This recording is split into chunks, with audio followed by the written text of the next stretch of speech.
हम लोग माधुर कादम्बिनी से पढ़ रहे हैं और प्रथम अमृत वृष्टि के तीसरे विभाग के छठवें भाग को पढ़ रहे हैं और टॉपिक है भक्ति बिना ज्ञान कर्म योग आदि सब कुछ निष्फल होते हैं। तो 3 श्लोक आपने कल श्रीमद् भागवतम से सुने थे। अब हम लोग आगे पढ़ते हैं। आज्ञा, मेरे पीछे बोलिए, माइक पे। हाँ। आज्ञैवं गुणान् दोषान् मय्यादिष्टानपि स्वकान् आज्ञा एवं गुणान् दोषान् मय्यादिष्टानपि स्वकान् धर्मान् संत्यज्य यः सर्वान् मां भजेत स सत्तमः। धर्मान् संत्यज्य यः सर्वान् मां भजेत स सत्तमः।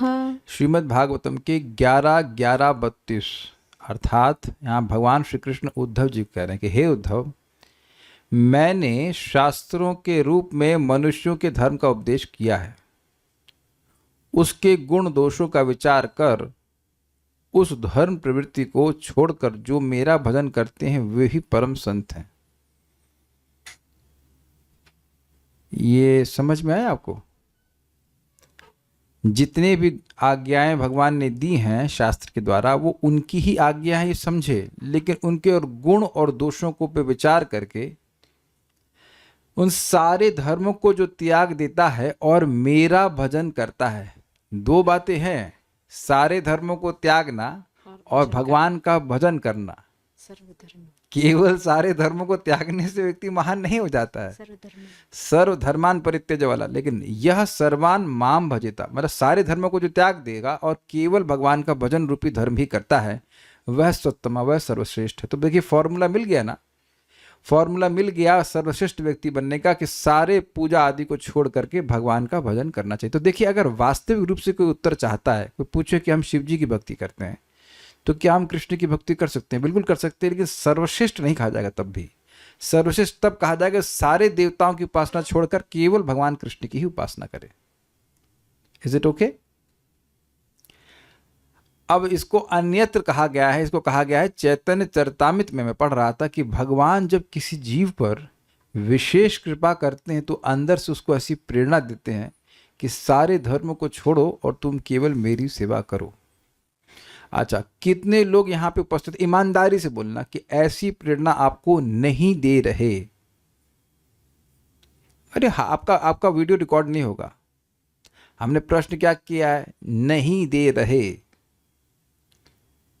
ऐसा कौन व्यक्ति यहाँ उपस्थित है जिसको भगवान ऐसी प्रेरणा नहीं देने? प्रश्न में कौन सी प्रेरणा के बारे में बात कर रहे हैं कि तुम अन्य धर्मों को छोड़ो और मेरी भक्ति करो। अच्छा, दूसरा प्रश्न, कितने लोग ये मान रहे हैं कि वह अच्छे से भगवान की भक्ति कर ले रहे हैं? तो अब आप समझ रहे हैं कि हम लोग से पूछा जाए कि भाई अन्यों की उपासना क्यों नहीं करते हो, तो कब भाई इनकी तो कर लें। भगवान की सेवा ही नहीं हो रही है, भगवान की सेवा में ही कमी पड़ रही है, तो हम अब दूसरे देवताओं की पूजा क्यों करेंगे? एक बात। दूसरी बात, इस सेवा से इतना लाभ है तो दूसरे की सेवा काहे को करेंगे? नाम जप से, भगवान की भक्ति, प्रणाम करके, भगवान को भोग अर्पण करके, प्रसाद ग्रहण करने से जो इतना लाभ है, क्या अन्य देवताओं का ऐसा लाभ है? अच्छा, मैं अगर ये पूछ भी लूँ, ये इंटरेस्टिंग बात है, इसका उत्तर मुझे नहीं पता, खाली प्रश्न रेज कर रहा हूँ कि आप किसी देवता का प्रसाद ग्रहण करते हो तो उसका लाभ क्या है? उसका लाभ बताइए मेरे को। किसी को पता है? कभी सुने हैं आप लोग देवताओं का प्रसाद? कभी ना कभी पहले तो जरूर ग्रहण किए होंगे, उसकी महिमा कुछ सुने होगी कुछ, लेकिन कुछ सुनाया आपने? मतलब do you know about it? और यहाँ एक महिमा सुन लीजिए कि जो प्रसाद ग्रहण कर रहा है वह अपनी 100 पीढ़ियों का उद्धार करता है। तो भाई लीवर किसी का डाउन हो तो उसको स्ट्रांग कर लीजिएगा, खूब प्रसाद खाना, मरते दम तक खाते रहना, खाते रहना, खाते रहना। This is amazing. केवल प्रसाद ग्रहण करने से, अब कोटेशन किसी को चाहिए हो तो आप भगवत गीता का 3 अध्याय का 13वां श्लोक हम लोग पढ़ाए थे, उसमें सब नोट्स दिए गए, आप देख सकते हैं। केवल प्रसाद ग्रहण करने से माया पे जीत जाते हैं। तो जिन देवताओं की लोग उपासना कर रहे हैं वो तो खुद ही माया में पड़े हुए हैं, तो उनका उच्चिष्ट क्यों ग्रहण करेगा? सिंपल लॉजिक है भाई। गुण ठीक है, अब एक प्रश्न, कौन से गुण और दोष पे विचार करते हैं? हाँ ठीक है, जो लोग गुणों में फंसे हुए हैं, अब भगवान की आराधना नहीं कर सकते तो भगवान आज्ञा दिए, ठीक है, सूर्य की उपासना करो, शिव जी की उपासना करो, दुर्गा की उपासना करो, इत्यादि इत्यादि, ताकि कम से कम उनका शुद्धिकरण हो। तो वो उसका निंदा नहीं कर रहा है। जो लोग देवता की उपासना कर रहे हैं, भक्त लोग उनकी निंदा नहीं करते, क्योंकि उनकी चेतना ऐसी है भी कि भगवान की उपासना नहीं कर पाएंगे। एक माता जी अपनी भक्त बेटी को बोलती हैं, अरे ये तो भगवान को मानती नहीं, केवल कृष्ण को मानती है। जबकि वो माता जी भी हरे कृष्णा कर रही हैं, लेकिन अपनी बेटी को बोलती है ये तो भगवान को मानती ही नहीं, केवल कृष्ण को मानती है। अरे क्या बोल रही हो तुम? ये ना कंफ्यूज, मतलब भगवान कृष्ण भगवान नहीं है कहने का उनका मतलब है कि सब भगवान है, सबको मानना चाहिए। केवल कृष्ण को मानती, भगवान को नहीं मानती। तो ये समझना होगा कि भक्तों को निरादर नहीं करना है और न ही आपको निंदा करनी है। बात यह है कि तोल के देख ले कि भाई भगवान की भक्ति कुछ भी करते हैं तो असीमित लाभ मिलता है, तो फिर अन्य देवताओं की पूजा करने का तो कोई लॉजिक नहीं बनता है ना। अगर कोई विवेकी व्यक्ति एक दवा देखेगा, इस दवा से इतना फायदा होता है, इस दवा से वो फायदा होता है, चुन लेता है कौन सी दवा फायदेमंद है। तो यहाँ पे हे भगवान कह रहे हैं कि इस प्रकार से कह रहे हैं। तो इसमें एक इंटरेस्टिंग बात है, इससे ये दिखा रहा है कि भगवान की भक्ति किसी और प्रोसेस की अपेक्षा किए बिना व्यक्ति को सर्वश्रेष्ठ बना देती है। क्या सबको स्वीकार्य है? आज मेरा माइक खराब है तो इधर लोग बचे हुए हैं, लेकिन मैंने मंगवा लिया दूसरा। हाँ, मेरा प्रश्न समझ में आया आपको? इस श्लोक से क्या यह सूचित हो रहा है कि भगवान की भक्ति के द्वारा भगवान की भक्ति अन्य सारे प्रोसेस से निरपेक्ष है? निरपेक्ष को इंग्लिश में क्या कहेंगे? इनडिफरेंट है, और व्यक्ति को सर्वश्रेष्ठ बना देती है। वेदवादिनी आपको समझ में आई है? हाँ बोल रही हैं क्या? हाँ बोल रही तो बताइए। जो सारे धर्मों का सम्यक रूप से त्याग करके मेरी शरण में आता है, उसे मैं परम गति देता हूँ, वह सर्वश्रेष्ठ है। As a matter of fact अगर आप विचार कीजिए तो यहाँ तो ये एक बड़ा अच्छी बात बोली जा रही है। जो सिद्ध हो गया वो नहीं भक्ति में, जो भक्ति में अन्य धर्मों को छोड़ करके आया है, माम भजेता, मेरा भजन करता है।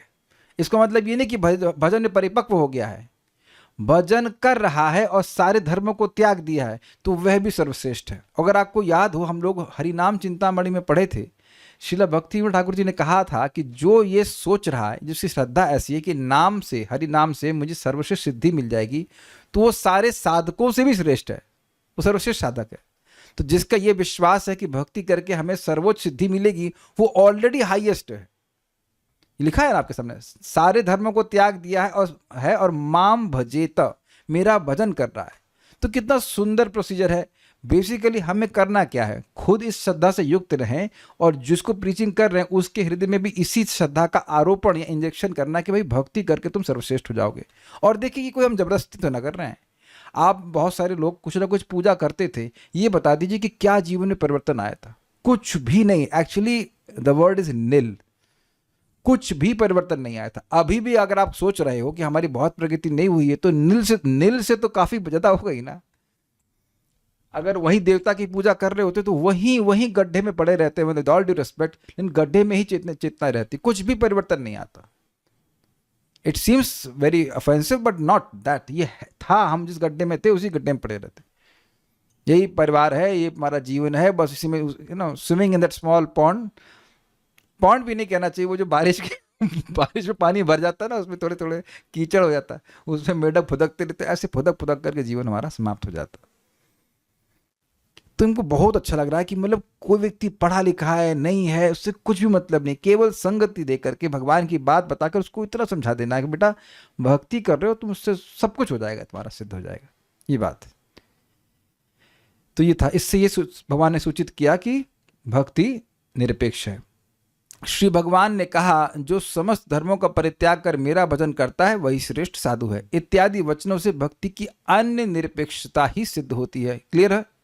भक्ति किसी पर निर्भर नहीं करती।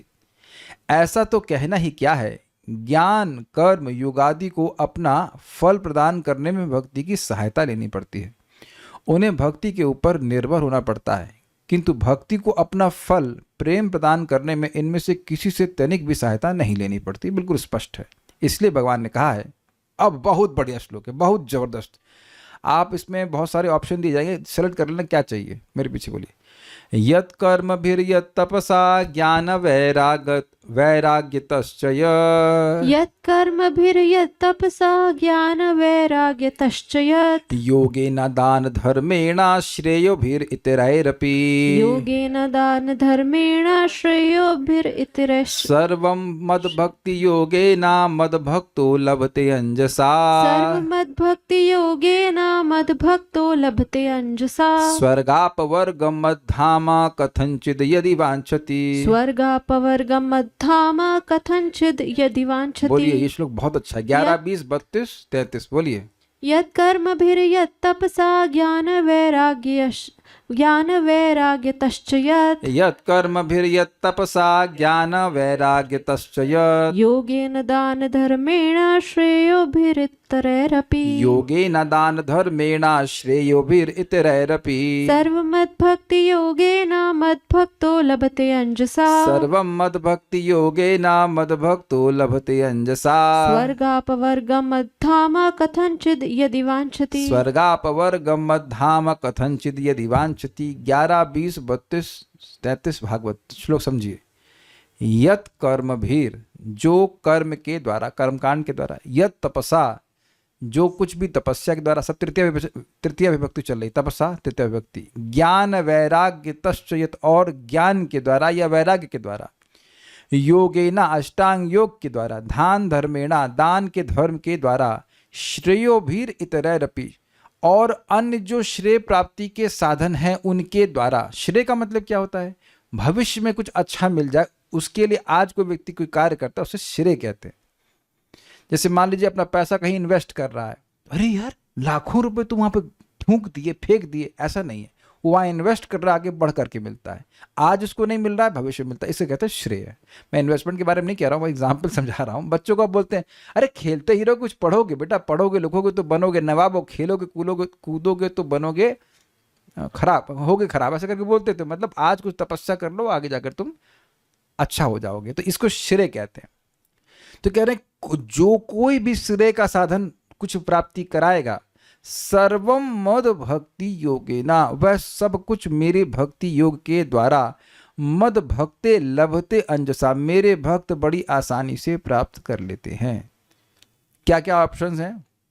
स्वर्ग स्पष्ट है, अपवर्ग मतलब मोक्ष, मद धाम या मेरा धाम, कथंचिद यदि वांछति, कथंचित यदि वांछति मतलब अगर चाहते हैं। अगर का मतलब वास्तविक भक्त तो स्वर्ग और मोक्ष, यहाँ तक कि धाम भी नहीं जाना चाहते। तो अपने यहाँ तो इस्कॉन में हम सब लोग बोल रहे हैं कि धाम चलेंगे, back to godhead, back to godhead, तो ये कथंचित क्यों बोल रहे हैं? देखिए, स्वर्ग तो समझ में आ रहा है कि क्यों नहीं जाना चाहते हैं, मोक्ष समझ में आ रहा है भगवान की भाई सेवा करने को नहीं मिलेगा, तो धाम की इच्छा करने में क्या दिक्कत है? देखिए, धाम भक्त जो असली भक्त है, धाम इसलिए नहीं जाना चाहता है कि जगत में दुख है, तो वहां पे भगवान की सेवा प्रमुख नहीं है, सेवा की अभिलाषा प्रमुख नहीं होगी, मोक्ष की अभिलाषा ही प्रमुख होगी। कुछ समझ पा रहे हैं बात? मैं कई बार एग्जाम्पल दिया करता हूं कि कभी कभी गीता के क्लासरूम एयर कंडीशनड होते हैं, तो कभी कभी कोई व्यक्ति इसलिए आ सकता है कि बाहर गर्मी लग रही है, तो अब इसका मतलब यह नहीं कि वह गीता सुनना ही चाहता है। ये ऐसा नहीं हम थ्योरी में बोल रहे हैं। मंदिर में मेरा ऑफिस एयर कंडीशन था, तो कभी कभी कुछ भक्त गर्मी में आकर इधर बैठ जाते हैं, कैसे नहीं थोड़ा गर्मी बाहर लग रही थी, उनको मुझसे कोई बात नहीं करनी है, मेरे से कोई दोस्ती नहीं, बाहर गर्मी है तो थोड़ा सा पसीना सुखाने के लिए अंदर आ गए। आप समझ में आ गया? तो कोई भजन कर रहा है कि मुझे भगवान का धाम मिले, तो मिल जाएगा आसानी से, लेकिन वहां पे जो अभिलाषा है वो उस पर डोमिनेंट बात यह है कि हमारा दुख निवृत्ति हो जाए। लेकिन भगवान को कोई दिक्कत नहीं, अगर चाहते तो मिल जाएगा। अरे मिला भी है कहीं, कोई एग्जाम्पल है? एग्जाम्पल है भगवत गीता का 18वां अध्याय। सब लोग जब जानते होंगे, जो पढ़ रहे थे, उसकी महिमा में वर्णन हुआ कि एक बार इंद्र बैठे हुए थे, उनकी स्तुति चल रही थी, और एकदम से एक व्यक्ति आया और उन्हीं के सेवकों ने, जो उनके लिए को मतलब झालर चामर चला रहे थे, वो उसको उठाकर फेंके तो नहीं, लेकिन उतार दिए, कहीं जरा उधर उतारिए आप नीचे, इस व्यक्ति को बिठा दिया और इसी को इंद्र बना दिया। अब इंद्र की हालत खराब, इंद्र समझ में नहीं ये क्या हो गया। उन्हें विचार की तो देखिए कि न तो कोई वह यज्ञ किया है, 100 अश्वमेध यज्ञ करने होते हैं तब जाके व्यक्ति इंद्र का पद प्राप्त करता है। तो तो कुछ नहीं किया, अरे कैसे बन गया, इंद्र को दिमाग चला रहे, इंद्र को समझ में नहीं आ रहा है। तो फिर अब क्या होता है, इंद्र आते हैं पृथ्वी पर, हाँ ब्रह्मा जी के पास जाते हैं, हाँ क्या होता है, मैं भूल रहा हूँ किसके पास जाते हैं, I think it was Brahma ji somewhere, anyhow. तो वो अब ब्रह्मा जी के पास तो नहीं जाते हैं, पृथ्वी पे आते हैं और गोदावरी के तट पे उनको एक ब्राह्मण मिलते हैं और उनसे पूछो तो कहते हैं वो भगवत गीता के 18वें अध्याय के 5 श्लोकों को वो बोला करते थे, इसके उसके पुण्य की वजह से वह स्वर्ग बन के राजा बन गए। तो बताइए कहाँ 100 अश्वमेध यज्ञ और कहाँ ये 5 श्लोक। अब देखिए बात यह है कि महिमा इतनी ज्यादा है कि एक आध दो बार सुनने में तो विश्वास भी नहीं होता है, ऐसा इतना इजी है, ऐसा कैसे हो सकता है, ऐसे कैसे हो सकता है, ये सोचता रहता है व्यक्ति। ये वैसे ही व्यक्ति की तरह है जो तालाब के या नदी के किनारे बैठा रहे और कहे इस नदी में या इस तालाब में मणि है, ऐसे कैसे हो सकता है। उतने में कोई व्यक्ति कूदेगा, मणि लेके निकल जाएगा और ये सोचते जाएंगे ऐसे कैसे हो सकता है, ऐसे कैसे हो सकता है। तुम्हारा सब कुछ सोच पे ही निर्भर होता है। तो भगवान कह रहे हैं कि बड़ी आसानी से प्राप्त होता है। अब इसीलिए तो लोग सूला माला नहीं कर पाते जो नहीं कर पाते। प्रभुपाद जी से पूछे ना परम पूज्य जय अद्वैत महाराज, प्रभुपाद जी बड़ा आसान लगता है, 16 माला करो रोज, 4 नियमों का पालन करो और भगवान के पास चले जाओ। तो प्रभुपाद क्या बोले, do you think I have come to cheat you, क्या मैं तुमको धोखा देना चाहता हूं, क्या सोचते हो धोखा देने के लिए आया हूं। तो देखिए दुनिया के जितने भी लोग हैं उनमें से एक केवल आपको ही समझना है। That's how we accept things, make sense. Lopamudra माता जी, केवल आपको अपने लिए समझना है ना, दूसरे लिए तो नहीं समझना है ना। अभिषेक प्रभु समझ में आ रहा है। जब मैं पूछ रहा हूं कि समझ में आ रहा है तो आप लोग व्यक्तिगत रूप से समझ रहे हो, इधर तो नहीं पूछ रहे आप साइंटिस्ट प्रभु, आपको समझ में आ रहा है क्या, ये आप पूछ रहे हो उनको, कुछ क्लिक कर रहा है मैं क्या कह रहा हूं। श्लोक सामने है, प्रोसेस सामने है। अब अगर बगल वाले को समझ में नहीं आ रहा तो भाई उसका दुर्भाग्य, आपको समझ में आ रहा है ना तो आपने करना है। And the way you prove it that you do it in the morning, because this may be our last morning, this may be our last afternoon. अगर समझ में आया है तो ये नहीं रोते बैठेंगे कि हमारा ब्रेकफास्ट हमारे ये है, तो रोते रहिए, फिर रोने का क्या कर सकते हैं, धाम आ से जाएगा, सीधी सी बात। हम थोड़ा कठोर जरूर बोल रहे हैं बिकॉज इतना इजी है। अगर इसको कोई छोड़ रहा है तो क्या है बताइए, 1 नंबर का आप समझ रहे हैं क्या है वो, मतलब आप समझ रहे हैं, आप बोलने की जरूरत नहीं है। नहीं यूके पे नहीं बोलते हम, यूके पे नहीं बोलते, यूके भी शब्द हम उसे निकालते ही नहीं, मतलब हाँ ना यूके भी कैसे बोल देंगे ऐसे ना, ही इज एब्सोल्यूट डलर्ड, इंग्लिश में कहूंगा मैं, डल व्यक्ति है, वेरी बैड। कितना आसान देख रहे हैं, भगवान ने अपने धाम के दरवाजे खोल रखे, प्रणाम करो, भगवान का प्रसाद ग्रहण करो, नाम जप करो, कुछ नहीं करना है। अब इससे यह भी समझ में आ गया ना कि भक्ति वह सब कुछ दे सकती है जो अन्य चीज देती है, जैसे कर्म देगा स्वर्ग और उसके बाद ज्ञान देगा मोक्ष, वो सब, लेकिन ज्ञान भी धाम की प्राप्ति नहीं करा सकता है, वो सब कुछ दे सकता है। इसे बेसिकली सिंगल विंडो पॉलिसी की, एक जगह पहुंच गए अब सब कुछ हो जाएगा अपने आप। अब कौशिक जी को जानते होंगे आप, कौशिक जी, तो कौशिक जी भगवान को जल दिए तो भगवान उनको इंद्र बना दिए, हद है भगवान की, ही फील सो ग्रेटफुल। आप लोग पता है मैं अपना नाम लिखवाने के लिए रोज जल देते शरीरान को जलते हैं, नहीं, why you want to become Indra, you want to go what Krishna, simple, ये बात है। तो हमको ये श्लोक बहुत अच्छा लगता है, इसको अपने में नोट कर लीजिएगा। और कभी आपके मन में आए कि किसी एस्ट्रोलॉजर को कंसल्ट करना तो कर जरूर लीजिए, वो कोई दिक्कत नहीं है, लेकिन वो जो बोले वो मत करना कि इधर आटा चढ़ाओ, इधर इधर चीनी चढ़ाओ, इधर ये करो, वो कुछ मत करना। बस भले हम भी कर लेते कभी कभी कंसल्ट, वो उसके बाद अच्छा हाँ ठीक है, हरे कृष्ण कृष्ण कृष्ण हरे हरे, हरे राम राम राम हरे हरे, बस। तो ये out of curiosity you may do it, but it's not that कि उसको जो कुछ करने वाले हैं, क्योंकि वो जो भी बता रहे हैं उसका सामर्थ्य लिमिटेड है। क्यों एस्ट्रोलॉजर प्रभु, आपका भी एक्सपीरियंस है कि नहीं, आप जब भक्ति में नहीं थे तो आप कुछ साधन बताते थे कि नहीं बताते थे जी। तो उन साधनों में आपने सुना था कभी कि उन साधनों की असीमित शक्ति है, उनको भी है अनुभव एस्ट्रोलॉजी का। तो जो व्यक्ति आपको साधन बता रहा है उसमें प्रॉमिस ही नहीं किया जा रहा है कि असीमित शक्ति है, आप लॉजिक पकड़ रहे हैं। वो मैक्स अगर एकदम अच्छे से किया जाएगा तो भी इतना लाभ देगा, इतना देगा, वो है ही इतना उसके पास। लेकिन जब भगवान की भक्ति कर रहे हैं तो अब अनजाने में भी कर रहा है व्यक्ति, तो भी उसको असीमित लाभ उसके अकाउंट में जा रहा है। कुछ समझ पा रहे हैं बात। हाँ, ये बता रहे कि कभी कभी कर्मकांड से भी लाभ नहीं होता है। अर्थात कर्म, तपस्या, ज्ञान, वैराग्य, योग, दान, धर्म या तीर्थ यात्रा, व्रतादि के द्वारा जो कुछ लाभ होता है, मेरा भक्त भक्ति योग के द्वारा अनायास उन सबको प्राप्त कर लेते हैं। अनायास का मतलब अनायास, आयास मतलब प्रयास, मतलब चेष्टा, और यहाँ बिना चेष्टा के, बिना प्रयास के। एक बार भाई थोड़ा नहा लें। हरे कृष्णा कृष्णा कृष्णा हरे हरे, हरे राम राम राम हरे। चलिए वेद पढ़ लेते हैं। हरे कृष्णा कृष्णा कृष्णा हरे हरे, हरे राम राम राम हरे हरे। यज्ञ रह गया। हरे कृष्णा कृष्णा कृष्णा हरे हरे, हरे राम राम राम हरे हरे। समझ में आ गया क्या कहना चाह रहा था? 3.33.7 के हिसाब से केवल तो ज़्यादा बोल के एक नाम बोल रहा है तो सारे यज्ञ कर लिए, सारी तपस्या कर ली, सारा वेद पाठ कर लिया और सारी पवित्र नदियों में स्नान कर लिया, सब कुछ कर लिया। तब और काहे को कुछ करेगा? तो उसके लिए तो कुछ प्रयास नहीं करना पड़ा। और कहें चलिए अब हरिद्वार की ट्रिप करते, अरे भैया कितना रिजर्वेशन कराओ ये वो, और फिर भी आप केवल 1-2 बार स्नान करोगे, बोले ठंड लग गई है कि नहीं। और यहाँ 2 घंटा स्नान कीजिए, कोई दिक्कत नहीं। क्षणे क्षणे करो तुम्ही तीर्थ जल स्नान, ये शब्द है चैतन्य चरितामृत में। हर क्षण व्यक्ति तीर्थ जल में स्नान कर रहा है, भगवान का नाम बोल रहा है। तो मैं इक्वेट नहीं कर रहा हूं, मैं खाली बोल रहा हूं वो ऑल इंक्लूसिव फायदा है। अब इस पे कौन यहाँ किसकी हिम्मत जो बोल रहा है कि 16 माला मुश्किल है? लेट मी सी, बहुत दिन से किसी को डांटा नहीं है। हाँ भाई, हाथ खड़ा करो, हाथ खड़ा करो, देखिए कौन यहाँ पे ऐसा है। तो कभी मन में आए ना कि 16 माला मुश्किल है, तो अब मैं कहूँगा अच्छा रोज जाकर जाओ हरिद्वार स्नान करके आओ। शिवानी माता जी, आप लोग तो दिल्ली में रहते हैं ना, रोज जाओ यमुना जी में स्नान करके आओ। कितना परिश्रम हो जाएगा, केवल उस शहर से भी में भी बहती हो। वैसे भी तो आजकल थोड़ा सा कठिनाई है, उसमें गंदगी फैला दी है वो लोग, कितना कठिनाई है।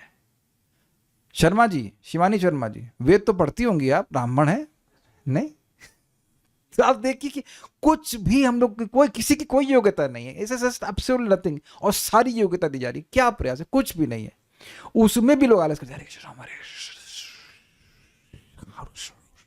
अरे कम से कम बोलो तो ठीक से, हरे कृष्णा कृष्ण कृष्ण हरे हरे, हरे राम राम राम हरे हरे। ठीक है। यद्यपि भक्तों को कृष्ण सेवा के अतिरिक्त कोई भी कामना नहीं होती, मतलब वास्तविक भक्तों को, तथापि यदि किसी विशेष परिस्थिति में कभी भक्त प्रार्थना करते हैं तो वे अनायास ही स्वर्ग, मोक्ष अथवा मेरे धाम को भी प्राप्त करते हैं।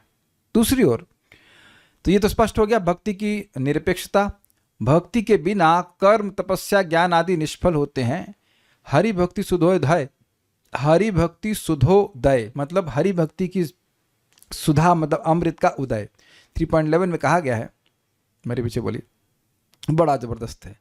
भगवद भक्ति हीनस्य जाति शास्त्रम जपस्तपः, भगवद भक्ति हीनस्य जाति शास्त्रम जपस्तपः, अप्राणस्यैव देहस्य मंडनम लोकरंजनम, अप्राणस्यैव देहस्य मंडनम लोकरंजनम। ये तो जबरदस्त है।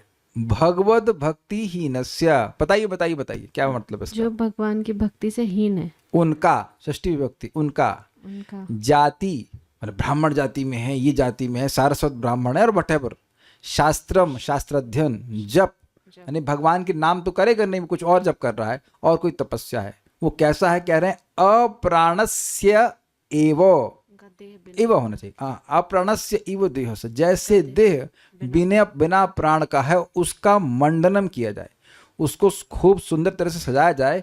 किस लिए? लोक रंजनम, लोगों का रंजन कर, मनोरंजन करने के लिए। कोई मर गया है तो उसको आप सुंदर तरह से सजा रहे हो, तो उसका क्या मतलब है?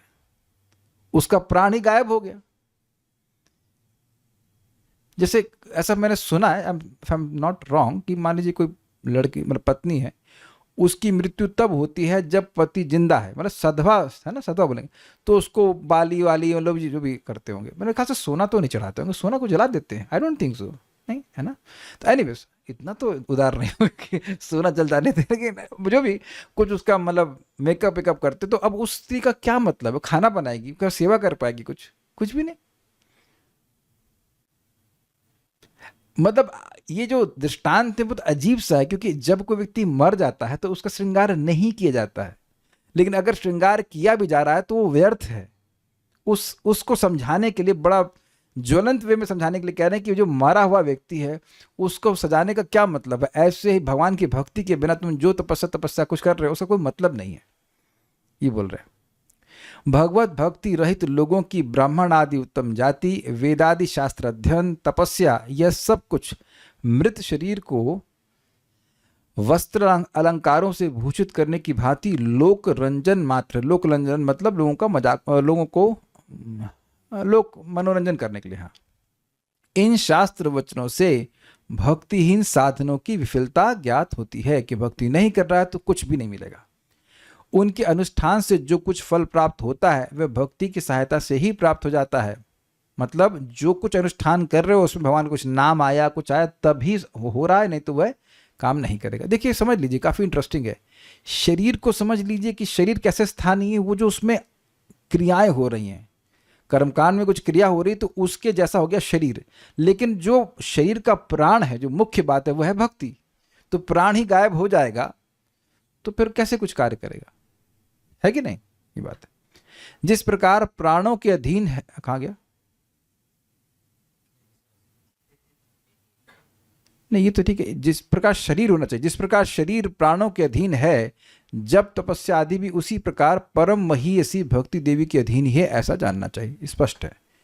दूसरी बात यह भी है कि कर्म ज्ञान आदि की साधनाओं में जिस प्रकार देश, काल, पात्र, द्रव्य, अनुष्ठान और शुद्धि इत्यादि की अपेक्षा रहती है, भक्ति की साधना में उस प्रकार देश, काल, नियम आदि की कोई अपेक्षा नहीं होती। जो कोई व्यक्ति जिस किसी भी देश में, किसी काल में, किसी व्यवस्था में हरिभजन कर सकता है, वैष्णव स्मृति में ये प्रसिद्ध है। अभी इसका मतलब क्या है?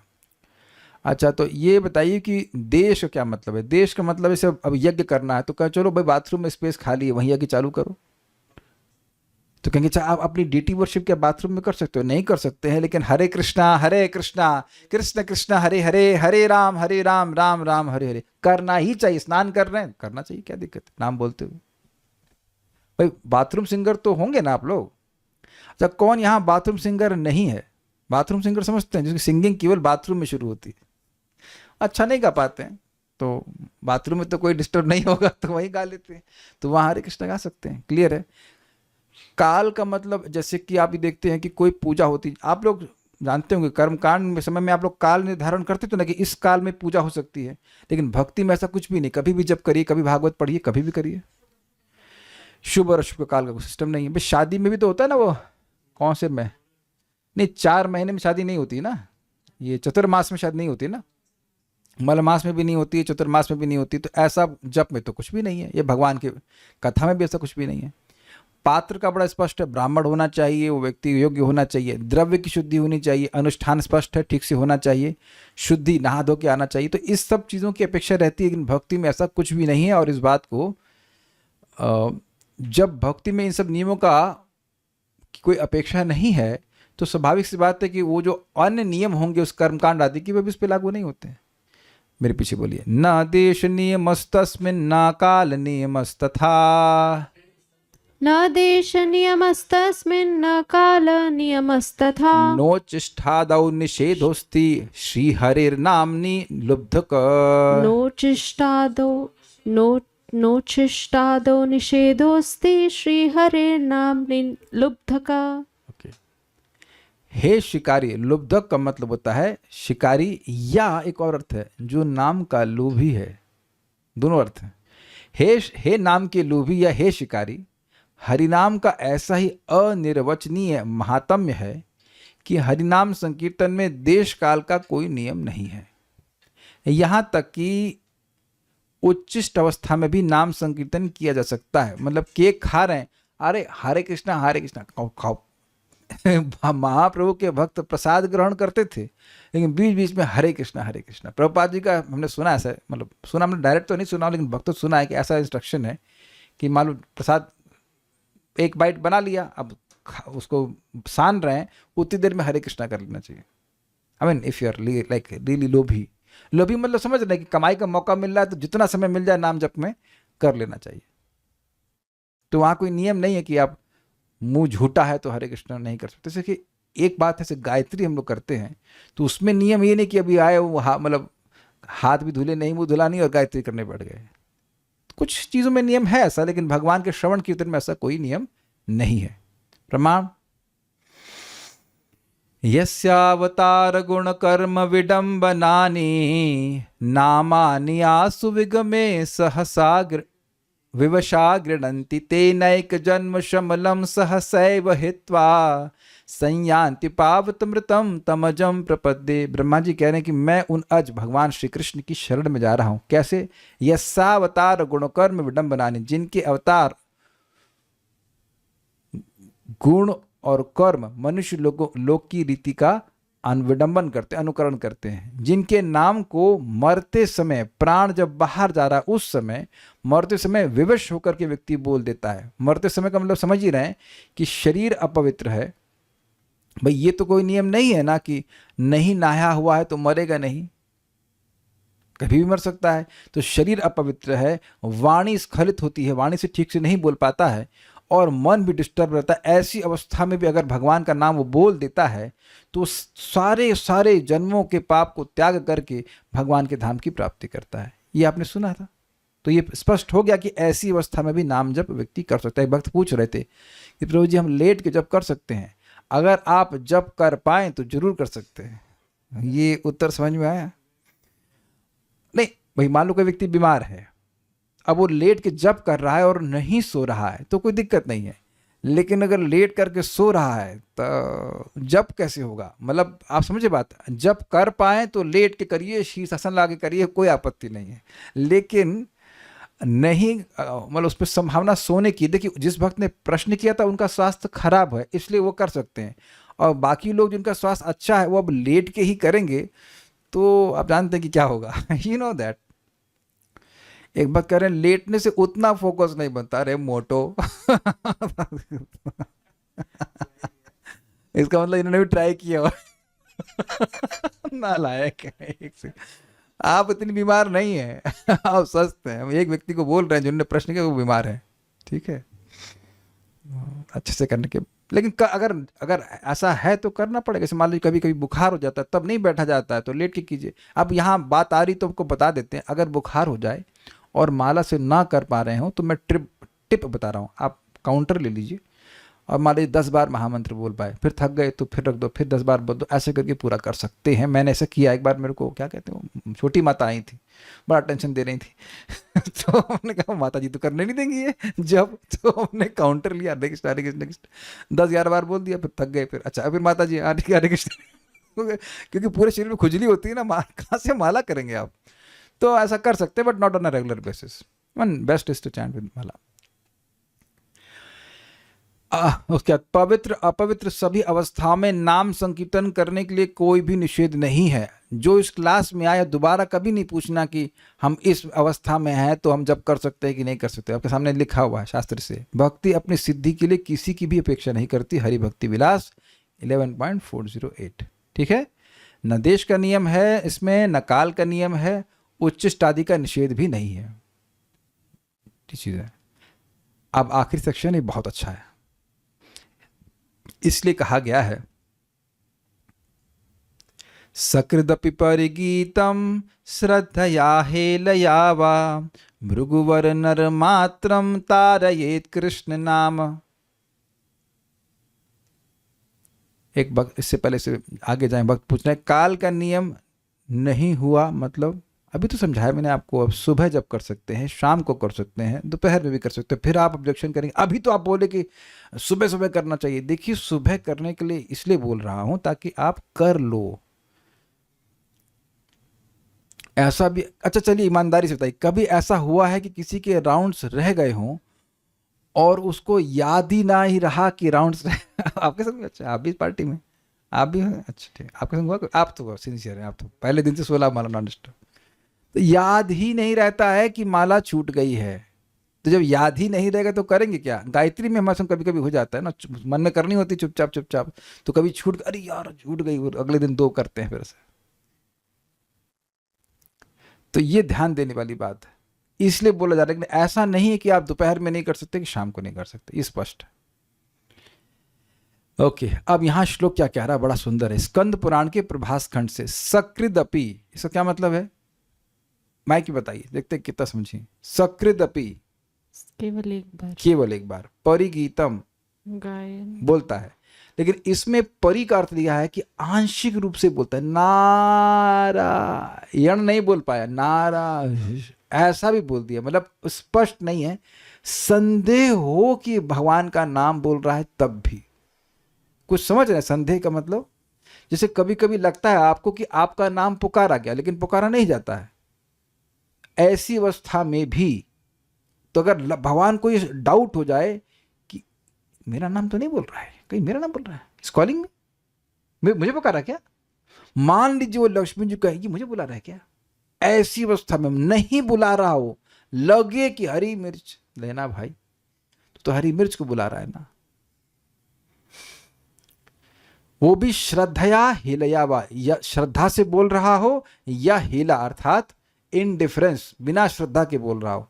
जैसे कि वो तुलसी बारन होटल, ये सही में हमने देखा था अलवर में लिखा हुआ तुलसी बारन होटल, तो हमने कहा क्या दारू में तुलसी मिला के देते, ऐसे नाम रख देते, तुलसी बारन hotel, Krishna hotel. Krishna hotel तो बहुत चलता है, कृष्णा होटल, ऐसे उसमें कोई श्रद्धा नहीं है, ऐसे नाम रख देते हैं। तो उसमें भृगुवर, हे भृगुवंशियों में सर्वश्रेष्ठ, नर मात्रम तारयेत कृष्ण नाम, कृष्ण नाम शब्द जो है एक वचन में एक कृष्ण का नाम उस जीव को, जीव मतलब मनुष्य मात्र को तार देता है। अब आप ये बताइए कि जो व्यक्ति इंडिफरेंटली नाम बोल रहा है वो काहे को मन लगा के बोलेगा, उसका मन तो कहीं और है ना। जब उसकी कोई श्रद्धा नहीं है, जैसे कि अजामिल था, तो वो काहे भगवान के बारे में सोचेगा, क्या लीला चिंतन करेगा, फिर भी उसको तारने वाला है। इसीलिए परम पूज्य राधा गोविंद महाराज बार बार अपने नाम महिमा वाले लेक्चर में बोलते हैं, भाई जीभ से बोलने का इतना बड़ा लाभ है, तुम मन के बारे में सोचते हो, जीभ से बोलने का इतना बड़ा लाभ है।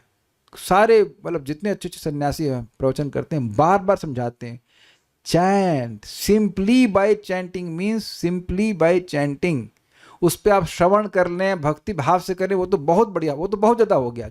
सिंपली चैंटिंग मीन्स ए हरि बोल, ठीक से ये होता है, ए हरि बोल, अरे हरि बोल, नमक देना, नमक मांग रहा है कि हरि को मांग रहा है, वो नमक मांग रहा है, मेक सेंस।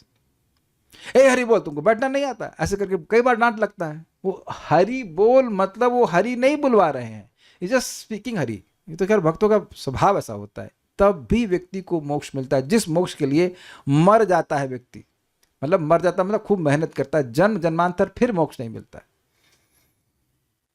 हाँ, प्रश्नों को मैं एंड में ले लूंगा, अब इसको पढ़ लेते हैं। हे भृगुवर, श्रद्धा सहित या अश्रद्धा सहित कृष्ण नाम एक बार उच्चारित होने से ही मनुष्य मात्र को समस्त दुखों से परित्राण कर देते हैं। अब देखिए, इसको लोग कुछ मान लो न स्वीकार करें तो मैं सिंपल सा प्रश्न करता हूं, कोई व्यक्ति जानबूझकर गोमांस खाए या अनजाने में खाए, तो क्या दोनों ही परिस्थिति में वह नरक जाएगा कि नहीं जाएगा? वस्तु शक्ति का प्रभाव जाएगा। और गृहस्थी में हो, अच्छा मान लो शादी नहीं किया है और ब्रह्मचारी है और मांस खा लिया, तब जाएगा। और गृहस्थी और वानप्रस्थी या सन्यासी, तो आप देख रहे हैं इससे वर्णाश्रम की कोई अपेक्षा नहीं है। It that process itself is so powerful, पाप इतना गंभीर है कि व्यक्ति को नरक में गिरा ही देगा। जैसे लोग आजकल कहते हैं हमको शराब से वो नहीं है, कभी शौक में पी लेते हैं। बेटा तुम शौक में तो पी ले रहे हो, लेकिन उसका प्रभाव क्या पड़ेगा? प्रभाव ये है कि अब उसको बड़े शौक से मारे, जूते भी कम होगा, बहुत शौक से मारेंगे उसको यम के दूत। How it is. एक बार शराब पीने का इतना बड़ा प्रभाव है कि व्यक्ति वहां पे मुंह खोल देते हैं, उसके बाद गर्म लोहा उसके मुंह में डालते हैं और बेचारा मरता भी नहीं। कि मर जाता तो अच्छा रहता ना, लेकिन मर नहीं पाता, इतना प्रभाव है। तो भगवान के तब ये सब बातें कहाँ से स्वीकार करते हैं? शास्त्र से स्वीकार करते हैं। तो वैसे ही शास्त्र से भगवान के नाम को एक बार बोलने की महिमा को स्वीकार करना चाहिए। तब एक फिर प्रश्न होगा, तब आप काहे हमारे पीछे लगे 16 माला करने के लिए? देखिए, भगवान का नाम वस्तुतः हम मोक्ष प्राप्त करने के लिए नहीं, भगवान का प्रेम प्राप्त करने के लिए करें। मोक्ष का स्टेशन तो पीछे छूट जाता है, ये बात है। लेकिन फिर भी क्योंकि लोगों को मन में मोक्ष बहुत बड़ा लिखता है, प्रेम की धारणा कर नहीं पाते, इसलिए मोक्ष इतनी आसानी से मिल जाता है, यह बोल करके लोगों को नाम में प्रवृत्त किया जाता है। नाम का मुख्य फल मोक्ष नहीं है, वो गौण फल है। लेकिन इतना बात समझ लेना चाहिए कि नाम कभी व्यर्थ नहीं जाता, चाहे कैसा भी लग रहा हो, at any point of the day, in any point of the day of your sadhana, कभी भी कैसा भी लग रहा है, जस्ट कीप ऑन चैंटिंग। ये बात है। श्री हरि भक्ति विलास उद्धृत इस श्लोक की टीका में लिखा गया है, यथा कंचित सकृत तत् कीर्तनादप्य अनुषंगिकत्वेन सर्वस्यापि मोक्षो भवेद एव त्याह सकृदपि इति। परि इत्यर्थे अव्यक्तम असंपूर्णम उच्चारितम अपि इत्यर्थः। इसका तात्पर्य यह है कि श्री कृष्ण नाम कीर्तन का मुख्य फल कृष्ण प्रेम है। अतएव जो किसी प्रकार से एक बार कृष्ण नाम का कीर्तन करता है तो उसके आनुषंगिक फल स्वरूप अवश्य मोक्ष प्राप्त करता है। परिगीतम शब्द के परि इस अंश का तात्पर्य यह है कि अव्यक्त, अव्यक्त मतलब स्पष्ट नहीं बोला गया है, या असंपूर्ण नाम उच्चारित होने पर भी इस प्रकार फल लाभ हुआ करता है, ऐसा समझना चाहिए। इसीलिए अगर हमारे मन में ये भावना है कि सामने वाला व्यक्ति बहुत खराब है, तो आपको करना क्या है, किसी तरह से उससे नाम बुलवाइए, नाम बुलवाइए, तब आप अच्छे व्यक्ति हो। वो बुरा है सो बुरा है, लेकिन आप नाम बुलवाइए। व्यक्ति हमसे प्रश्न कर रहे थे कि जिसने केवल एक बार मतलब एक माला करी है, ये है वो है, तो क्या उसका फायदा होगा? तो बिल्कुल फायदा होगा, सामने लिखा हुआ है आपके। किस आधार पे कहूंगा? शास्त्र के आधार पर कहूंगा। और लेकिन भक्तों के मन में भी संशय बनाए, ऐसे कैसे, एक बार नाम बोलने से ऐसा अपराध नहीं करना चाहिए। जब गोमांस भक्षण की बात है तो वहां डर जाते हैं, अच्छी बात है, डर जाते हैं। तो वहां जब शास्त्र स्वीकार कर रहे हैं तो इधर भी स्वीकार करना चाहिए ना। इसको दूसरी तरह से कहूं, हमको एक साधु की बात बड़ी अच्छी लगी कि इस भगवान के नाम का वेटेज बहुत ज्यादा है। जब तुलना की जाएगी मृत्यु के समय में, तोला जाएगा कि इसने क्या कर्म किया क्या नहीं किया है, तो ये नाम का बहुत बड़ा वेटेज। एक स्टोरी से समझ में आ जाएगा आपको, हम सुना चुके हैं लेकिन काफी प्रासंगिक है, कि भक्त लोग विदेश में संकीर्तन कर रहे थे और एक व्यक्ति होटल के अंदर उनको देख करके प्रसन्न हुआ, तो होटल के अंदर से देख रहा है और ऐसे हाथ हिलाया उसने। अब होटल में क्या खा रहा होगा वो तो भगवान जाने। तो वो मरा तो यमराज जी के पास गए, यमराज जी पूछे भाई कुछ है इसका, कुछ अकाउंट है, पुण्य जमा किया है कि नहीं? कहते नहीं कुछ नहीं, कुछ नहीं। देखो देखो देखो, कहते हाँ वो संकीर्तन की पार्टी जा रही थी, उसने अनुमोदन किया था से, वेरी गुड बोला था, ठीक है इसे वापस भेज दो। और ये कोई कपोल कल्पना नहीं है, 11वें स्कंद में स्पष्ट लिखा है कि कोई भक्ति ना भी कर रहा हो, केवल अनुमोदन कर रहा है तो उसको महान लाभ मिल जाता है। इसलिए एक और बात ध्यान रखिए कि अगर कोई व्यक्ति भक्ति ना भी कर पाए, और ऐसा हो सकता है कि ना करे, लेकिन वो अनुमोदन कर दे कि भाई ये लोग अच्छा कर रहे हैं, तो भी उसका बहुत बड़ा लाभ होगा। इसे कहते हैं well wisher. Everybody may not be a devotee, लेकिन कम से कम वेल विशर हो जाए। तो भक्तों का आचरण अच्छा रखना चाहिए ताकि लोग कम से कम वेल विशर तो हो जाए, ठीक है ना। तो ये सब हमने सीखा किस प्रकार से भक्ति निरपेक्ष। अब हम कुछ प्रश्न ले लेते हैं, कुछ कमेंट्स हैं। लेटने से उतना हो गया, काउंटर बेस्ट, और क्या है, काल का नियम क्या है? मुझे तो माला को हर काल में करने का एक्सपीरियंस है एंड उसमें सबसे अच्छा मुझे सुबह लगा। हाँ, इसमें कोई विरोध नहीं है। अगर नाम को अच्छे से करना चाहते तो सुबह ही करना अच्छा है, लेकिन ऐसा नहीं है कि मान लीजिए कोई व्यक्ति देर हो गई, उसको तो जप नहीं कर सकता है। You should chant. क्री ऑल्सो जीव गोस्वामी पास सेड इट। पता नहीं क्या कह रहे हैं, समझ नहीं आया मेरे को। हाँ बोलिए।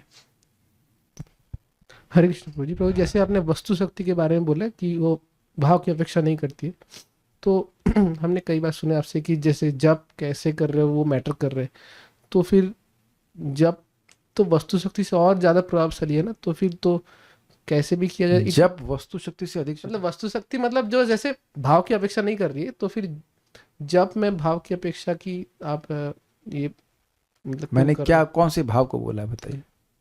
नहीं मतलब जैसे आप डांटते कभी, जैसे नींद में जप कर रहे हैं तो फिर थोड़ा सा वो फिर अच्छा नहीं रहता, नींद में जप नहीं करना चाहिए इधर। वो तो मैंने नहीं बोला, ये नहीं कहा कि नींद में जप नहीं करना चाहिए, मैंने कहा कि जप में नींद नहीं करना चाहिए। कुछ अंतर है ना।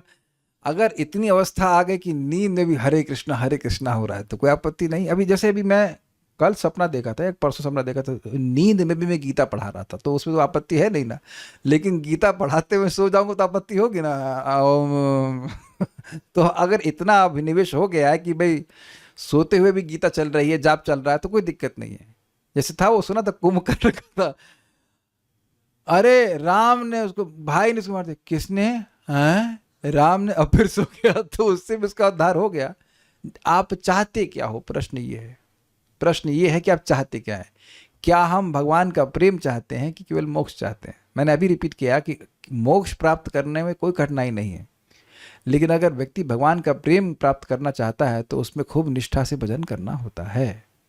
ये बात है। आप बताइए कि किसी को ऐसा प्रेम मिला है ढीले ढाले तरह से भक्ति करते हुए? आप कोई उदाहरण दीजिए तो हम स्वीकार कर लेंगे।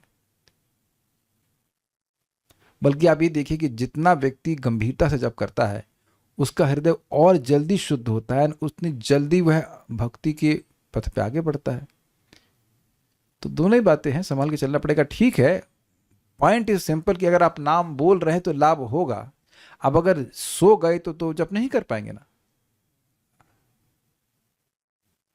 तो समय खराब, 2-3-4 सेकंड खराब हो ना, 4 सेकंड में आपके एक महामंत्र हो जाता। तो क्या कठिनाई है? हमको अच्छे से पता है, एक व्यक्ति का नाम है अर्जुन, नाम बड़ा अच्छा नाम है, वो जेमस्टोन के विक्रेता है। तो वो 3 बजे तक जग कर उसको गिनते हैं। तो उन्होंने कहा किसी और को दे दो गिनने के लिए। कहते हैं नहीं भाई, चीटिंग कर लेंगे, एक जेम भी वो चुरा ली तो हजारों का नुकसान हो जाएगा। एक नीलम वीलम कितना आ जाता है? बहुत महंगा, 12,000 15,000 का आता है, लाख तक का भी आता है। और हरि नाम चिंतामणि है। तो जो व्यक्ति भजन में आगे बढ़ना चाहते हैं वह तो स्वाभाविक रूप से बड़े ध्यान पूर्वक अच्छे से करने का प्रयास करेंगे। साक्षात भगवान है। लेकिन ऐसा नहीं है कि अगर मान लो किसी को जप में नींद आ रही तो वो जप कर नहीं सकता। You still continue to chant Hare Krishna, लेकिन प्रयास ये करना चाहिए कि नींद नहीं आए। और ये भी विचार करे कभी कि माला उधर रख देना, फिर देखना कि नींद गायब हो जाती है। तब लीवर में कोई कठिनाई नहीं, कोई हीमोग्लोबिन में कमी नहीं, कुछ नहीं। एक बार एक भक्त गौशाला में क्लास हो रही थी, क्लास समाप्त हुई, एकदम खिन्न होकर के झिझिया करके, क्या यार क्लास में नींद आती है, बाहर आते नींद नहीं आती है। एकदम घिसिया गया, कहते ये क्या है, बस क्लास में नींद आती रहती है। तो विचार करना चाहिए कि भाई ऐसा हो रहा है तो हम क्या करें। तो इसलिए जो साधक है वह तो साधना कर रहा है ना। Sadhana means there is a goal in mind. तो जितना संभव होगा वह अच्छे से करेगा तो और अच्छे फायदा होगा, ये बात है। और आप करके भी देख लीजिए, जब आप अच्छे से जब करते हैं तब उसके बाद जो चेतना होती है और जो सो के माला करते हैं उसमें तो कुछ अंतर आ ही जाता है ना। ये चीजें हैं। अनुमोदन का अर्थ क्या होता है? अनुमोदन मतलब सपोर्ट करना। हाँ भाई ये लोग अच्छा काम कर रहे हैं, अप्रिशिएट करना। यस। महीयसी मतलब क्या होता है? महीयसी मतलब महान। कृष्ण में अगर क्री ही बोले, अच्छा क्री ही बोले, then also Krishna accepts that. इसने पूरा नाम लिया है। जी Goswami said it like some name are Krishna. ठीक है। नाम जप की संख्या पर ध्यान दें या जप की गुणवत्ता पर ध्यान दें? संख्या पर। श्रील प्रभुपाद स्पष्ट, प्रभुपाद से पूछा गया when can we have quality chanting? तो प्रभुपाद बोले quality chanting means you will ask why 16, why not 16,000? Right now you should have strength of quantity. लेकिन इसका मतलब ये नहीं कि केवल क्वांटिटी, आपको सुनना भी है। और ये जो प्रश्न कर रहे हैं उनके लिए तो अभी जरूरी है कि आप संख्या पे आ जाइए, पहले आप संख्या को पूरा कीजिए। और इसके लिए और कभी कभी तो हम लोग संख्या ही पूरी कर रहे होते हैं। कितने लोग समझे मेरी बात? मोस्टली तो नहीं कहूँगा, लेकिन कभी कभी तो एकदम संख्या ही पूरी करें। इतना परिश्रम हो जाता है कि बस ओह किसी तरह 16 माला, ऐसे कबड्डी खेल रहे होते ना, एकदम ऐसे पहुंच गए। बट और कभी कभी लगता है 16 कर रहे हैं, चलो 2-4 माला एक्स्ट्रा भी कर ले, वो सब इसमें आएगा, वो चलता है, लेकिन करना चाहिए। इज इट अपराध की साधना के समय ही नींद आती है? अब ये तो मैं नहीं कह सकता कि अपराध की वजह से आती है, हो सकता आलस की वजह से आती है, मोस्टली तो अनर्थ की वजह से आती है। हाँ, अनर्थ अपराध कह सकते हैं। क्या कहेंगे, क्यों नींद आती है? बहुत बार ये भी हो सकता है कि सुबह उठने का अभ्यास ना हो। नॉर्मली तो लोग 3:30 बजे 4 बजे उठते नहीं हैं, तो अब 3:30-4 बजे उठे हैं तो आने लगता है आलस। लेकिन मैं अपने अनुभव से बता रहा हूँ कि ये अभ्यास का होता है। जब हम शुरुआत में ज्वाइन की तो बहुत नींद आती थी, जम की नींद आती थी। मतलब अनाउंसमेंट के समय में ऐसे में बैठ जाता, 10 मिनट सोता था, फिर जाके जब करने के लिए बैठ पाता था। तो वो मतलब कॉलेज लाइफ में तो बहुत देर में सोकर देर में उठने की आदत रहती है ना, तो इस दैट में भी देर, अगर नींद आए तो चल के जब कर लीजिए। तो लाइक दैट। मैं बैठता नहीं था। इतना एक आप लोग को जरूर टिप दूंगा कि आप सीधे बैठें, हाथ आप घुटने के पास रखें, तो तो ये मालूम चल जाएगा कि नींद कब आ रही है। ये बहुत बड़ी इंपॉर्टेंट, बहुत बड़ा प्रोग्रेस हो जाएगा। नहीं तो ऐसे अगर बैठे, और ऐसा नहीं होना चाहिए। हमें कभी किए नहीं है, लेकिन बताते हैं कि ब्रह्मचारी लोग, मतलब इस्कॉन में कोई नहीं करता, लेकिन एक सिस्टम था पहले कि जब ब्रह्मचारी पढ़ता था तो चुटिया को उधर टाइट करके छत पे बांध देता था कि अगर नींद आ जाए तो झटका लगे और वो उठ जाए। तो इतना संकल्प लेके लोग किए हैं साधना। तो इतना तो अपने कुछ नहीं करना है, जस्ट मेक श्योर कि स्लीप नाइसली। मैं ये देख रहा हूँ कि कभी अगर बहुत लेट हो जाता है रात में तो सुबह थोड़ा परिश्रम हो जाता है जब करने में। सो आई एम ट्राइंग कि थोड़ा जल्दी सो जाए, एटलीस्ट लाइक 10 बजे तक सो जाए। तो हम अगर लेट से 4 बजे 3:30 बजे तभी मतलब 5.5 घंटे भी सो लेते तो फिर जब में बिल्कुल नींद नहीं आती है।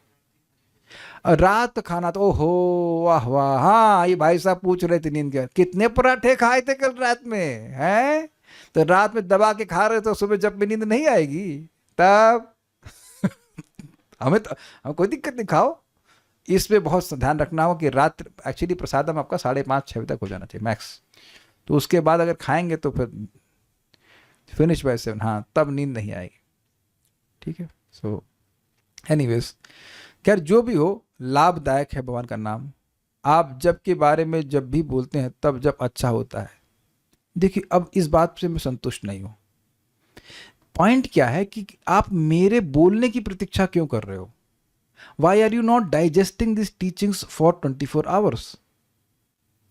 आप देखो कि डॉक्टर है, वो एक बार बता देगा, फिर आप याद रखते हो अच्छा डॉक्टर साहब ने क्या कहा था, है कि नहीं? तो लिख लेते हैं ऐसे करने के लिए। Make sense? तो अब यहाँ ठीक है, मैं तो बोलूंगा ही, मैं बताऊंगा, लेकिन इतनी शॉर्ट टर्म मेमोरी क्यों रखते हैं? नोट कर लीजिए ना कि क्या बताया जा रहा है, क्योंकि अब हर बार भूल जाएंगे तो फिर कैसे बात बनेगी। कुछ चीज़ें ऐसी होनी चाहिए कि आपको अपने अभ्यास समझ, अरे ये चीज़ अगर हम सीधे बैठते हैं तो हमें हम जब में एकाग्र रहते हैं, तो ये बात आपके दिमाग में बैठ जानी चाहिए। जैसे मैं अब ये देख रहा हूँ अभ्यास करते रहने से कि मैं अब ऐसे ही बैठा जैसे मैं बैठता हूँ। अब कभी मुझे ऐसे जब में नहीं देखेंगे ऐसे करके, देखा कभी आपने? कभी देखा आपने? मैडम तो रोज ही वीडियो ऑन करके जब करते हैं।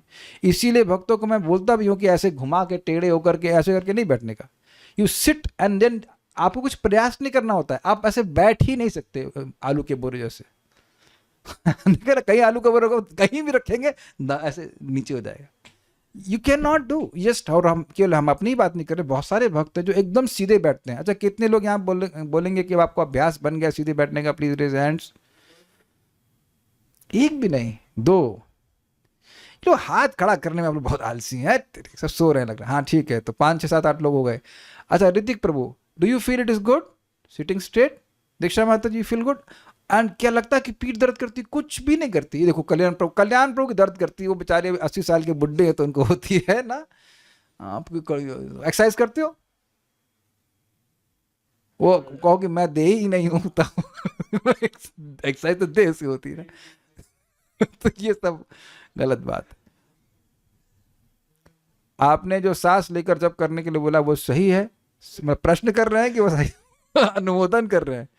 Deep breathing is very beneficial. Yes yes yes. और फिर भी मैं देख रहा हूँ भव्या माता जी, हम नाम दे रहे, खूब रोज सोती हैं। मैंने कहता है भगवान ने नाक बंद कर दी क्या?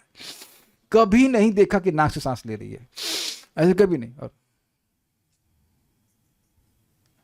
तो इतना बात समझ लीजिए कि ये एक अनर्थ है, ये अनर्थ है। आप आगे देखेंगे कि ये इंटरेस्टिंग है कि पहले व्यक्ति को कीर्तन में नींद आती है, खुद बोल रहा है और सो रहा है।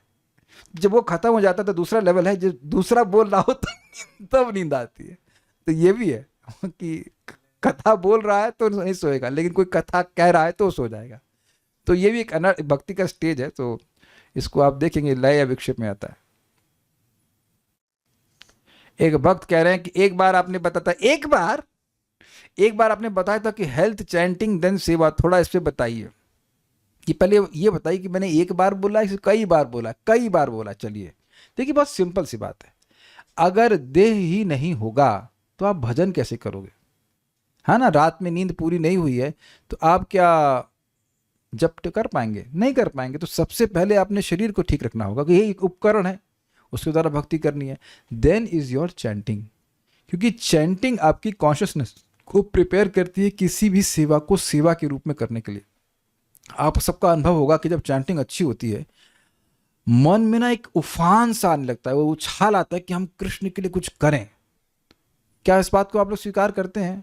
कुछ लोगों का अनुभव है कि सुबह बढ़िया से माला होती तो चाहे भगवान के लिए खाना बनाएं या कुछ भी करें, you can see it in connection with Krishna and you feel enthusiastic. Krishna मंत्र ए तो स्वभाव जय जपे कृष्ण प्रति उपजाए भाव, सीधी सीधी बात है। और नहीं लगता ये सारी सेवा मुझे ही क्यों दी जा रही है? अरे ये देखा गया है, ये देखा गया है। तो ये सिस्टम रखेंगे तो अच्छा रहेगा। और अगर उल्टा रखा कि साथ पहले सेवा कर ली और किसी तरह खींचतान करके माला किया और उसके बाद फिर अपना ध्यान नहीं रखा हेल्थ का, तो कुछ समय के बाद व्यक्ति उत्साह से कम हो जाएगा। तो ये पकड़ के चलेंगे तो अच्छा रहेगा। जब एक बार नाम लेने से 100 जन्मों के पाप नष्ट हो जाते हैं, गलत बोल रहे हैं, 100 जन्म के, अनंत जन्मों के, तो दुख क्यों मिलता है? ओहो, क्या दुख है आपको? आज रोटी नहीं मिली क्या? क्या नहीं, आप ऐसे पूछ रहे हैं, आप तो नहीं लग रही कि दुखी है। यही इसी तरह का प्रश्न पंचोकौड़ा प्रभु पूछे भीमा प्रभु को। और पंचोकौड़ा प्रभु आप जानते हो, देखे हो हमारे टेम्पल प्रेजेंट, खूब मोटे ताजे हैं। तो भीमा प्रभु कहे, doesn't look like that you are suffering. Doesn't look like, अच्छा घर है, खूब खा रहा पी रहा, बोला अच्छे हट्टे कट्टे हैं, थोड़ा बहुत शरीर में कष्ट सबके आता है, हट्टे कट्टे। तो बड़े मजे बोले, doesn't look like you are suffering. ऐसा तो नहीं लग रहा है कि आप दुखी हैं। तो जिस वक्त ने प्रश्न किया है अपना दुख बताइए, क्या दुख है? दुख तो इल्यूजन हम क्रिएट कर रहे हैं। हमारे बच्चे का लाख रुपए का जॉब नहीं लगा, that is your creation, that is your creation, है कि नहीं? हमको सम्मान नहीं मिला, तो ये तो दुख नहीं, ये तो अज्ञान है ना। रोटी नहीं, जिस वक्त ने प्रश्न किया है, आपको रोटी नहीं मिली आज सुबह से, आप ही रोटी बनाती हैं तो कोई दिक्कत नहीं है ना। तो आप विचार करेंगे तो दुख जो है वो बेवकूफ़ी है। दुख तो इस जगत में किसी को भी मिलेगा। अगर आप भक्त हो तो ये जो गर्मी है कि गर्मी नहीं लगेगी, जब जाड़ा आएगा तो जाड़ा लगेगा, जो गर्मी आएगी तो गर्मी लगेगी। यही तो भगवान ने अर्जुन को कहा कि भाई ये इंद्रिय विषयों का इंद्रिय से संपर्क है, ये तो होगा ही। लेकिन देखिए नाम का प्रभाव क्या होगा। नाम का प्रभाव ये होगा कि आप इनसे प्रभावित होना बंद कर दोगे। Make sense? ये सब भक्त तो देख ही रहे होंगे कि सो कॉल्ड सुख दुख है, अगर आप जब अच्छे से करते जाएंगे तो अब जिस परेशानी से आप बहुत अधिक परेशान हो जाते, उससे अब उतना तो नहीं परेशान होते। ये ठीक है, ये आई है अपने समय से, अपने सब चली जाएगी। ये तो हम अपने अनुभव से बोल रहे हैं। तो सब भक्तों का अनुभव हो कि अगर आप साधना कर रहे हैं, नियमित रूप से कर रहे हैं, रोज कर रहे हैं, रोज कथा सुन रहे हैं, रोज जप कर रहे हैं, तो जो समस्या आती है, यू डू द नीडफुल, जो आवश्यक है वो करते हैं। लेकिन एकदम ऐसे ना दब जाना से कहना चाहिए कि हम कुछ कर ही नहीं पा रहे हैं, कुछ हो ही नहीं पा रहा है, डिप्रेशन में चले जा रहे हैं, ये सब कुछ नहीं होता। मैं इसका उदाहरण इस प्रकार से देता हूं कि भाई गर्मी तो हम नहीं रोक सकते, एसी चला सकते। तो एसी चला लिया तो आपका घर तो ठंडा हो गया ना, internally you are happy, internally you are okay. तो ये जब करने से बाहर जो सो कॉल्ड दुख है, पहली बात तो दुख लगेंगे नहीं, और उसके बाद अगर कुछ है भी तो वह कम अनुभव होगा। ठीक है, so will stop now. Shri माधुर्य कादम्बनी की जय, श्री प्रभुपाद की जय, निताय गौर।